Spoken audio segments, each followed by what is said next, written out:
Yo, what's up? It's Phil. I'm back. I know it's been a while since I've done a comic review, but something actually came out that's worth reviewing. Well, my name is Phil. This is Zaid Comics. If you guys are here for the first time, please hit that and subscribe. I rate comics, I read comics, I love comic books. And this past month, something snuck out from DC Comics, and that is the Lobo cancellation special, the one shot, 42 pages of story, I think.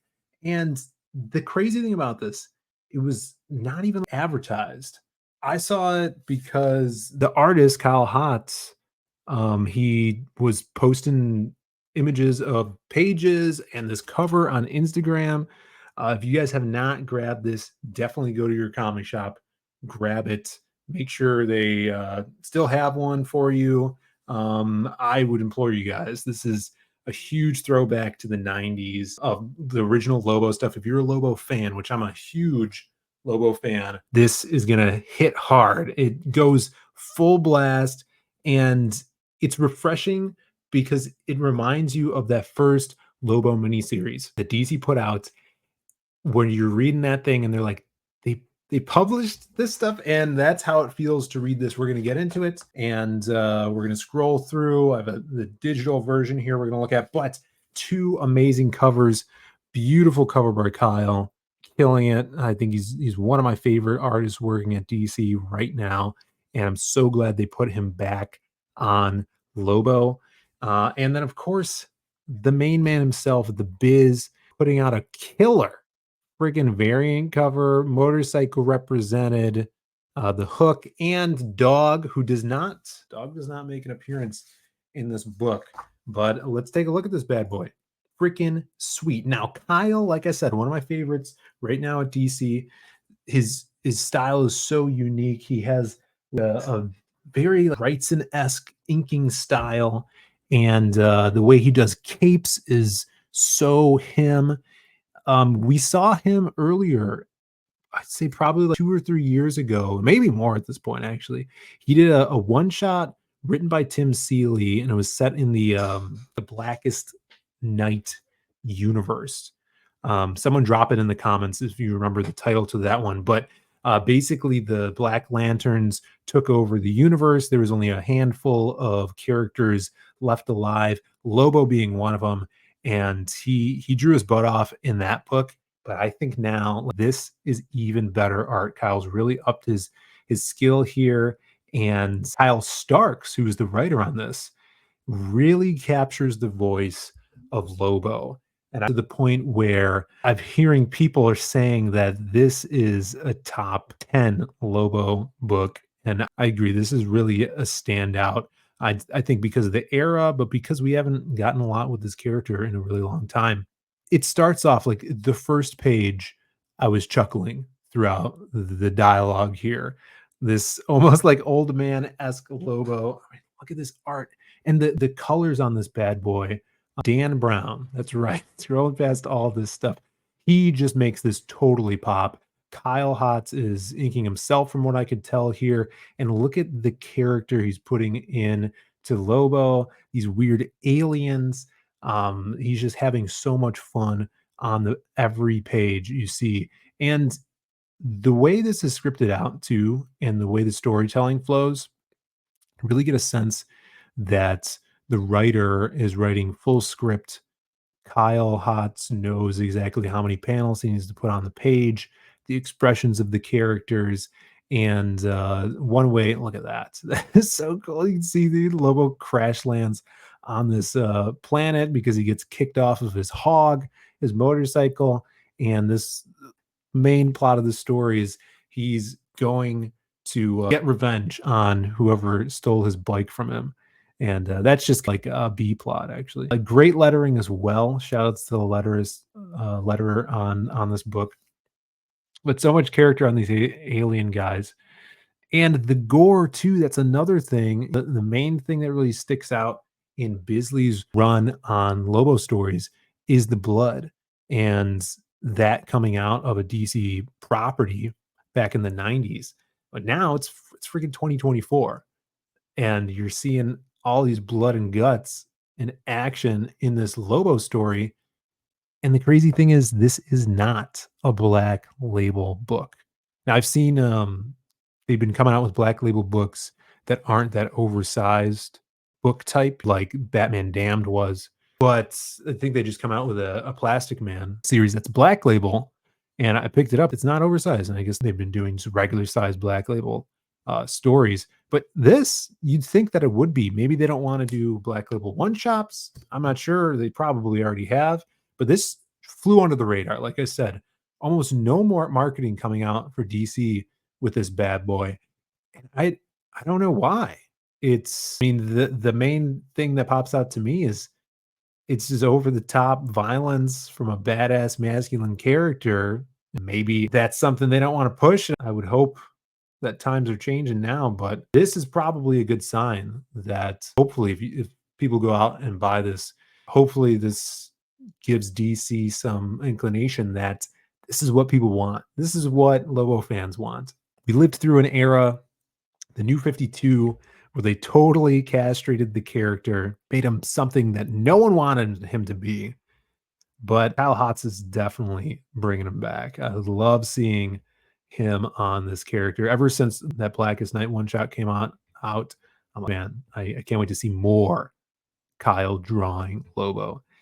These guys are very, very funny. These alien civilization that come and pick up Lobo, rescue him from this planet he's been on for years, and they have a mission for him. Of course, Lobo works for the money, and his word is his bond.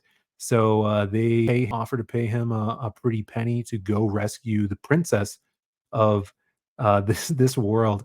The names of these little characters are hilarious. The civilization itself, again, he's making these weird little aliens have so much character in them. And before they celebrate, the king wants to pop some space champagne. Lobo asks for that corkscrew so he can maim all those aliens that have kept him company for so long. And you get a little glimpse into the origin of Lobo. This is another thing I loved about this book. If you never picked up a Lobo book, if you've never read Portrait of a Bastich or Lobo's Back, and you don't know anything about the character, they give you a little old school Marvel style backstory on Lobo. This is one of the only times we see child Lobo killing all of his civilization, all the Zarnians, right? If you guys read the in between prose that Keith Giffen and Alan Grant wrote for that first Lobo miniseries with Simon Bisley, you can read all about his origin and how he killed everybody by making an experimental wasp, killer wasps, and he released it onto his planet. He was the last Zarnian. So you get a little backstory there. You get also adding to the character. Of course, we see those space dolphins, Lobo's compadres, but adding a little depth to the Lobo character where because he killed everybody on his planet, he may have an ounce of heart in him and be sympathetic to people or characters that are all alone like him in this world. There's no one like him. But look at this splash page. That is a title shot. That is wicked. Just that viscera, aliens being ripped apart. That big beard too. We haven't seen Lobo with a big old beard like that. That's badass. And Lobo Cancellation Special. What is that? It's a cool title, but what does that mean? There wasn't a series. I guess that could inform the reader that they're pulling out all the stops, going balls to the wall here with the gore and the manliness. Look at this guy, splattered with blood, and he's ready for the mission. He just needs to shave. And there's these characters just keep pushing the boundary. Look how adorable this princess is. Just like pickle princess. Again, laugh out loud funny. This guy is the big bad that kidnapped the princess. His name, very interesting here. His name is Murder Crotch Slaughterface. And he's a bad hombre. The storytelling is really great in this. And front cover to back page, it is just a blast. The jokes in here fly, the psychedelicness of the colors are off the chain. Definitely, please pick this book up if you love the high octane heavy metal style of the 90s, totally reminiscent of all those books that Alan Grant, Keith Giffen did with the Biz himself back then. Even the Alex Horley miniseries that they put out. What is that? Lobo Unbound. It's another great one. And hopefully they'll do like a mini series. I would love to see Kyle team up for a mini series. They have lots of fun with these characters in the bar, and it is a full fleshed out story. And one of my favorite characters is actually the character that stole his bike. It's this guy here. He is such a cool look for character. Great designs and great conflict. Look at that. Just read this. Stop what you're doing. Go to a comic shop. Pick up the Lobo Cancellation Special. It is a one shot out right now. Colors on point, art on point, writing on point. Each character has their own voice. And when you read Kyle Starks' Lobo, it's going to take you back to the 90s. And if you guys do love those big badass characters, then please, I would say go check out our comics, Zaid Comics. We've been making comics for about 5, 6 years now.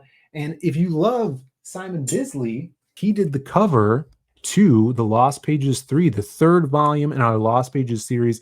It's all about brand new heroes that are from my head, my brother's head, teaming up with beautiful, amazing artists coming out that 90s bombastic action. You can get this from zaidcomics.com, or right now we have a very special crowdfunder up right now. It is called Psycho Slumber, and you can see that big purple badass imaginary friend Krim from our Lost Pages series. You can see him right there. Beautiful cover by Rob Willis. You guys could head on over here, back this on Indiegogo. Go to our site. It'll take you directly to wherever we're crowdfunding this bad boy, because we are going to be crowdfunding it on some other platforms very soon. So thank you guys so much for watching the video. Hopefully we'll do more of these. And let me know what you think of Lobo, the new book, and any other comics you're picking up right now. Leave a comment down below.